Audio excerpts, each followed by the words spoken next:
देश में कोरोना के ग्राफ में एक बार फिर तेज उछाल देखने को मिला है। केवल एक दिन में 43,654 नए मामले सामने आए हैं, जिनमें आधे से ज्यादा केस केरल से सामने आए हैं। यानी पिछले 24 घंटे के अंदर कोरोना संक्रमण के उछाल ने बड़ा संकट खड़ा कर दिया है। इतना ही नहीं, इस दौरान कोरोना से हुई मौतों का आंकड़ा भी बढ़ गया है और इस अवधि में 640 लोगों ने संक्रमण से जान गंवाई है। हालांकि कोरोना के इलाजरत मरीजों का आंकड़ा अभी भी 4 लाख से नीचे बना हुआ है। फिलहाल देश में कोरोना के 3,99,436 एक्टिव मरीज हैं। वहीं पिछले 24 घंटे में कोरोना से 41,678 मरीज ठीक भी हुए हैं। देश भर में अब तक कोरोना से कुल 4,22,000 से ज्यादा जानें जा चुकी हैं, तो 3,06,00,000 लोग अब तक इस बीमारी से जंग जीत चुके हैं। देश में कोरोना से ठीक होने वालों की दर फिलहाल 97.39% पर है। केरल में कोरोना का कुचक्र, आया बड़ा उछाल। केरल में कोरोना के 22,129 नए मामले सामने आए हैं। पिछले 51 दिनों में पहली बार किसी राज्य में कोरोना के 20,000 से ज्यादा मामले एक दिन में मिले हैं। राज्य में जांच संक्रमण का दर यानी टीपीआर फिर से 12% के पार हो गई है। केरल राज्य में संक्रमण के नए मामलों के रिकॉर्ड ने एक बार फिर से चिंता बढ़ा दी है। ताजा आंकड़ों के मुताबिक राज्य में एक दिन के अंदर 156 लोगों की कोरोना से जान गई है। अब तक कोरोना ने केरल में 16,326 मरीजों की जान ली है। परेशानी की बात यह भी है कि नए मरीजों में 116 स्वास्थ्य कर्मी हैं। भारत में रूसी वैक्सीन को लेकर बड़ी गुड न्यूज। दोस्तों, भारत में फिलहाल 3 वैक्सीन दी जा रही है, जिनमें से एक रूस की वैक्सीन स्पुतनिक वी वैक्सीन है, जिसका उत्पादन देश में डॉक्टर रेड्डी लेबोरेटरीज कर रही है। कंपनी ने कहा है कि वो सितंबर आखिर या फिर अक्टूबर में यह वैक्सीन देने लग जाएगी।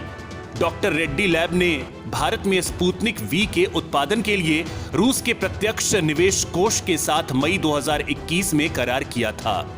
रूस ने स्पुतनिक वी वैक्सीन के उत्पादन के लिए 6 भारतीय दवा निर्माता कंपनियों के साथ समझौता किया है।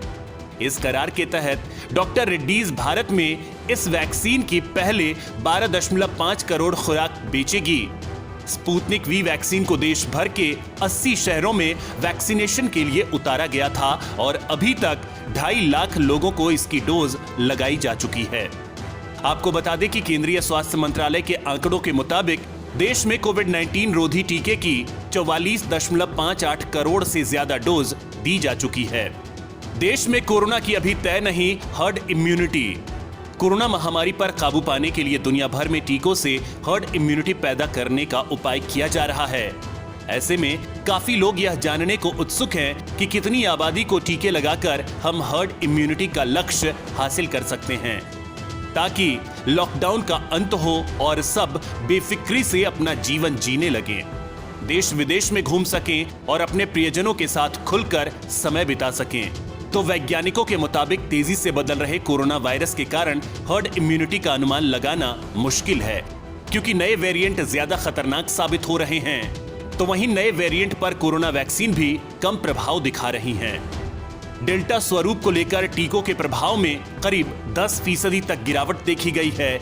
यानी कोरोना के नए नए स्वरूपों के खिलाफ टीकों का असर जितना कम होगा, हर्ड इम्यूनिटी के लिए उतने ही ज्यादा टीके लगाने की जरूरत पड़ती है। मौजूदा टीकों की क्षमता भी एक समय के बाद कमजोर पड़ जाएगी। कोरोना के नए स्वरूपों के आगमन के साथ हमें निश्चित रूप से बूस्टर डोज की जरूरत पड़ेगी। हालांकि इस बीच डॉक्टर्स तीसरी लहर को कम खतरनाक बता रहे हैं।